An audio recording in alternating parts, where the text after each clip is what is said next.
Hello friends, welcome back to my YouTube channel English grammar with Suryavanshi. स्वागत है आपका हमारे चैनल पर। हम लोग स्टडी कर रहे हैं पार्ट्स ऑफ स्पीच और पार्ट्स ऑफ स्पीच का एलिमेंट कंजंक्शन आजकल हम स्टडी कर रहे हैं। कंजंक्शन की पहले भी हम तीन वीडियो बना चुके हैं जिनमें हमने कंजंक्शन के बारे में बताया था। शुरुआती वीडियो में हमने आपको कोऑर्डिनेटिंग कंजंक्शन के बारे में बताया था। नेक्स्ट वीडियो में हमने आपको सब ऑर्डिनेटिंग कंजंक्शन के बारे में बताया था। आज हम बात करेंगे कंपाउंड और कोरिलेटिव कंजंक्शंस के बारे में। क्या होती है कंपाउंड कंजंक्शन और क्या होती है कोरिलेटिव कंजंक्शंस। पहले बात कर लेते हैं कोरिलेटिव कंजंक्शंस की। क्या होती है कोरिलेटिव कंजंक्शंस। तो ये कोरिलेटिव के बारे में आप एक बात जान लीजिए कि ये हमेशा पेयर्स में यूज़ होती है, यानी कि जोड़ों में यूज़ होती है। जैसे not only but also, either or, neither नोर। देखिए नीदर और नोर दो शब्द हैं, ईदर और दो शब्द हैं, और नॉट ओनली बट ऑल्सो ये भी दो शब्द हैं। तो ये हमेशा पेयर्स में यानी कि युग्म में यूज़ होती हैं, ठीक है। और हमेशा कोऑर्डिनेटिंग कंजंक्शंस की तरह ही यूज़ होती हैं। जैसे नाउन को नाउन से जोड़ेगी, प्रोनाउन को प्रोनाउन के साथ जोड़ती है, ठीक है। एडजेक्टिव को एडजेक्टिव से, सेंटेंस को सेंटेंस से। ऐसा नहीं होगा कि एडजेक्टिव को वर्ब से जोड़ देगी, वर्ब को नाउन से जोड़ देगी, नहीं। नाउन को नाउन से ही जोड़ेगी या नाउन को प्रोनाउन से जोड़ेगी, ठीक है। वर्ब को से जोड़ेगी, सेंटेंस को सेंटेंस से जोड़ेगी, क्लोज को क्लोज से जोड़ेगी। हमेशा समान कोटि की चीज़ों को आपस में जोड़ती है। तो पहले बात कर लेते हैं कोरिलेटिव कंजंक्शंस की। थोड़ी डिटेल में इसको स्टडी करते हैं और समझते हैं ये होती क्या है, किस तरीके से इनको उपयोग किया जाता है। अगर आप थोड़ा सा फोकस दोगे तो आप समझ जाओगे कि कोरिलेटिव कंजंक्शन होती क्या है। ये जैसे हमारे पास है either or, neither nor, not only but also, both and, no sooner than, though yet, ठीक है। एग्जाम्पल से समझते हैं। Either you or your classmate has stolen my pen. इसका क्या अर्थ है? या तो तुमने या तुम्हारे सहपाठी ने मेरी कलम चुराई है। या देखिए यहाँ पर जो यू है और ये जो योर क्लासमेट है, ये क्या है? ये हमारा सब्जेक्टिव प्रोनाउन है, ये हमारा सब्जेक्टिव नाउन है। नाउन क्यों है? क्योंकि योर क्लासमेट एक नाम है, एक संज्ञा दी गई है, ठीक है। सहपाठी को एक संज्ञा दी जाती है, इसलिए हम इसको नाउन बोल रहे हैं। और यू हम किसी व्यक्ति का नाम ना लेकर के उसके लिए हम तुम यूज़ करते हैं, ठीक है। तो उसके लिए प्रोनाउन कहलाता है। तो प्रोनाउन और नाउन को आपस में जोड़ने का काम कर रहा है ईदर और, ठीक है। या तो तुमने या तुम्हारे सहपाठी ने मेरी कलम चुराई है। ईदर और का मतलब होता है दो में से एक चीज़ को चुनना। या तो तुमने चुराई है या तुम्हारे सहपाठी ने, यानी दोनों में से एक ने चुराई है। तो दो में से एक चीज़ को चुनने के लिए हम ईदर और का उपयोग करते हैं। नेक्स्ट देखिए, you can neither red NOR right. यहाँ पर जो रेड है और राइट है, ये दोनों वर्ब्स हैं, क्रिया हैं। रेड यानी पढ़ना, राइट यानी लिखना, दोनों की दोनों क्रियाएं होती हैं, ठीक है। तो दोनों वर्ब को आपस में जोड़ रहा है हमारा कोरिलेटिव कंजंक्शन नीदर नोर। नीदर नोर का मतलब होता है दोनों में से कोई नहीं। अगर हमें चुनना हो दोनों में से कोई नहीं तो हम यूज़ करते हैं neither NOR. You can neither red NOR right, यानी कि तुम ना तो पढ़ सकते हो ना ही लिख सकते हो। तुम ना तो पढ़ सकते हो ना ही लिख सकते हो, ठीक है। तो हमारा नीदर नोर जो है वो कोरिलेटिव कंजंक्शन यहाँ पर उपयुक्त होता है। She is not only intelligent but also laborious. इसका क्या अर्थ होता है? देखिए, वह न केवल होशियार है बल्कि परिश्रमी भी है। वह न केवल होशियार है बल्कि परिश्रमी भी है। ये जो होशियार और जो परिश्रमी है, जो लेबोरियस है, मेहनती है, ये दोनों क्या हैं? ये दोनों विशेषताएं हैं। विशेषताओं का मतलब होता है एडजेक्टिव हैं। तो ये जो एडजेक्टिव हैं आपस में इन दोनों एडजेक्टिव को जोड़ने का काम कर रहे हैं हमारा नॉट ओनली बट ऑल्सो, यानी कि ये हमारा कोरिलेटिव कंजंक्शन है, ठीक है। नॉट ओनली बट ऑल्सो का मतलब होता है ना केवल भी, यानी कि ना केवल इंटेलिजेंट है, परिश्रमी भी है, लेबोरियस भी है, ठीक है। नेक्स्ट देखिए, he is both teacher and writer. Teacher and writer क्या है? ये दो कॉम्प्लीमेंट्स हैं जो हम यूज़ कर रहे हैं इस सेंटेंस में, दोनों कॉम्प्लीमेंट्स। तो दोनों कॉम्प्लीमेंट्स को आपस में जोड़ रही है, ठीक है। He is both teacher and writer, यानी कि वह दोनों, यानी शिक्षक भी है और लेखक भी है। वह शिक्षक और लेखक दोनों है, वह शिक्षक और लेखक दोनों है। सो बोथ और जो एंड है ये हमारी कोरिलेटिव कंजंक्शन है। 5 देखिए, no sooner did my wife enter the kitchen than the cook stood up. जल्द ही मेरी वाइफ या मेरी पत्नी किचन में नहीं गई या किचन में प्रवेश, रसोई में प्रवेश नहीं किया तो रसोइया खड़ा हो गया। नो सूनर और देन, ये यहाँ पर हमारा कोरिलेटिव कंजंक्शन है। किसको जोड़ रहा है? Did my wife enter the kitchen को द कुक स्टूड अप के साथ। ये एक सेंटेंस ही हो गया, एक सेंटेंस ये हो गया। दोनों सेंटेंसेस को आपस में जोड़ने का काम कर रहा है नो सूनर देन, ठीक है। जल्द ही मेरी पत्नी रसोई में नहीं आई या रसोई में प्रवेश नहीं किया तो रसोइया खड़ा हो गया। नेक्स्ट देखिए, though he is poor yet he is honest. Though he is poor yet he is honest. तो यहाँ पर दो यूज़ हुआ है और येट, यानी कि ये वाली हमारी कोरिलेटिव कंजंक्शन है। किसको जोड़ रही है?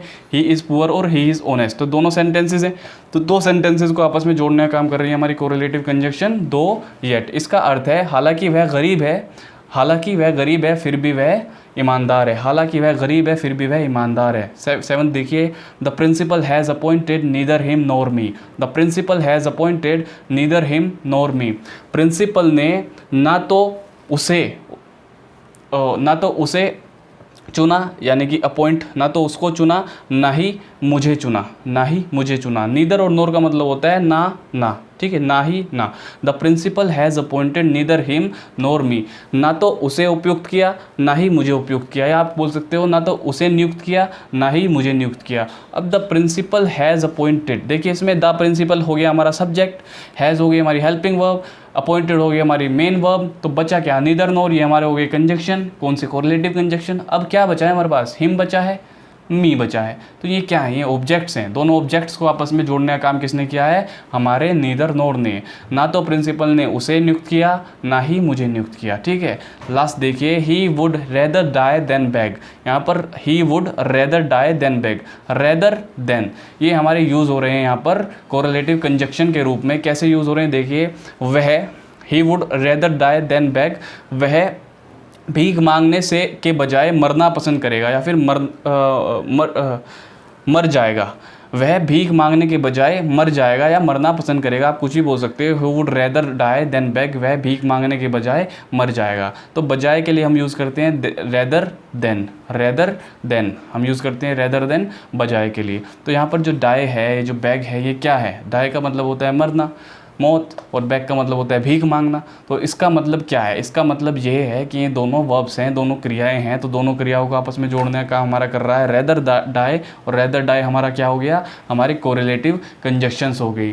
चलिए ये तो बात हुई कोरिलेटिव कंजक्शंस की। अब बात कर लेते हैं कंपाउंड कंजक्शन क्या होती है। कंपाउंड कंजक्शन का एक थोड़ा सा लिटिल ब्योरा आपको मैं दे देता हूँ। कंपाउंड कंजंक्शन क्या होती है, चलिए वो जान लेते हैं। अब सबसे पहले हमारी कंपाउंड कंजंक्शन है इन ऑर्डर दैट। देखिए थोड़ा सा एक बेसिक सा आप ब्यौरा ले लीजिए कंपाउंड कंजंक्शन के बारे में, कि कंपाउंड कंजंक्शन हमेशा एक साथ इकट्ठा उपयुक्त होती है। जैसे इन ऑर्डर दैट है, तो ये इन ऑर्डर दैट सेंटेंस के अंदर कंटिन्यूस आएगा, लगातार एक साथ आएगा। ऐसा नहीं है कि इन ऑर्डर आ गया और उसके बाद कुछ वाक्यांश आ जाएगा और उसके बाद दैट आएगा, जैसे हमने कोरिलेटिव कंजंक्शन में देखा। ऐसा नहीं होता है, कंपाउंड कंजंक्शन पूरी की पूरी इकट्ठी आती है। जैसे इन ऑर्डर दैट इकट्ठा ही आएगा, जैसे इसमें आया इन ऑर्डर दैट। जैसे ऑन कंडीशन दैट है, ऑन कंडीशन दैट इकट्ठा आएगा, ठीक है। कोरिलेटिव कंजंक्शन की तरह कंपाउंड कंजंक्शन यूज़ नहीं की जाती हैं, ठीक है। अब जान लेते हैं कैसे उपयोग किया जाता है। इन ऑर्डर दैट ये हमारी कंपाउंड कंजंक्शन है। इसका अर्थ होता है इस क्रम में या फिर ऐसे क्रम में। The notice was published in order that all might know the facts. इसका अर्थ क्या होगा, इसका अर्थ होगा कि जो सूचना है वह इस क्रम में या ऐसे क्रम में प्रकाशित की गई कि सभी तथ्यों को जान सके। सभी मतलब सभी लोग जो हैं तथ्यों को जान सके, फैक्ट्स को जान सके, इस क्रम में सूचना को प्रकाशित किया गया। तो ये जो इन ऑर्डर दैट है, इसका अर्थ हुआ इस क्रम में या ऐसे क्रम में, ठीक है। ये हमारी कंपाउंड कंजंक्शन है जो इकट्ठी ही आती है। जैसे on condition that, on condition that का मतलब होता है इस शर्त पर। The principal will forgive him on condition that he does not repeat the offence. इसका अर्थ है कि प्रिंसिपल उसे माफ़ कर देगा एक शर्त पर। किस शर्त पर, कि वह दोबारा से अपराध नहीं करेगा, दोबारा से अपराध नहीं करे। ही does not repeat the offence, वह दोबारा अगर अपराध नहीं करे तो वो इस शर्त पर प्रिंसिपल उसे माफ़ कर देंगे। तो ये जो ऑन कंडीशन दैट है ये हमारा कंपाउंड कंजंक्शन है। इवन इफ को देख लेते हैं। इवन इफ का अर्थ होता है भले ही, भले ही। Such an act would not be kind even if it were just. इस प्रकार का कृत्य, इस प्रकार का एक्ट, सच एन एक्ट, इस प्रकार का जो कृत्य है वह दयालु नहीं होगा, वह दयालु नहीं होगा भले ही वह ऐसे ही किया गया हो, यूं ही किया गया हो। लेकिन इस प्रकार का कृत्य काइंड नहीं होगा, दयालु नहीं होगा, even if it were just, ठीक है। नेक्स्ट देखिए सो दैट। सो दैट का मतलब देखिए अब, I saved some bread so that I should not go hungry next day. इसका अर्थ होता है ताकि। सो दैट का अर्थ होता है ताकि।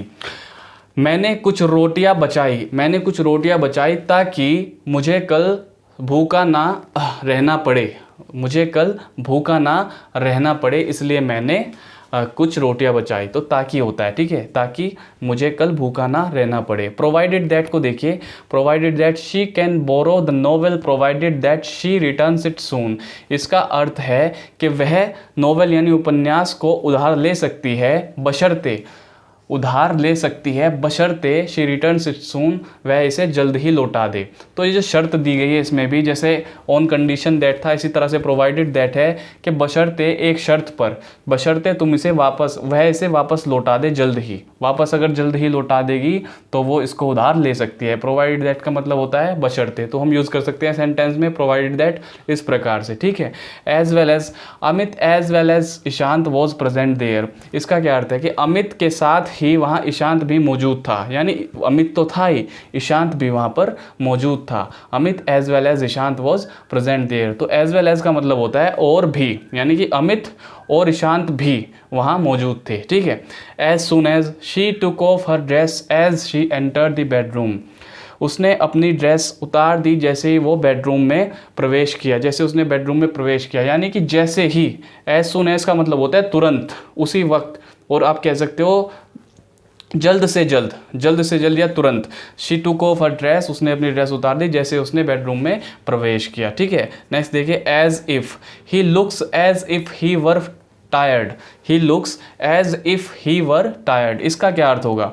इसका अर्थ होता है कि वह ऐसा दिखता है जैसे कि वह थक गया हो, वह ऐसा दिखता है जैसे कि वह थक गया हो। तो एज इफ का मतलब होता है जैसे कि, जैसे कि।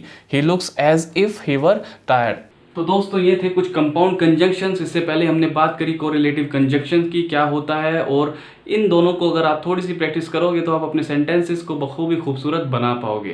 देखिए इनका इस्तेमाल काफ़ी ज़्यादा होता है, और अगर आप इनका उपयोग जानते हैं कि कहाँ पर इसका उपयोग किया जाता है, तो आप इंग्लिश में काफ़ी ज़्यादा अच्छे हो सकते हो, अपने आप को निखार सकते हो, इंग्लिश में आप अपनी अंग्रेज़ी को सुधार सकते हो, इम्प्रूव कर सकते हो कंजंक्शंस का इस्तेमाल करके।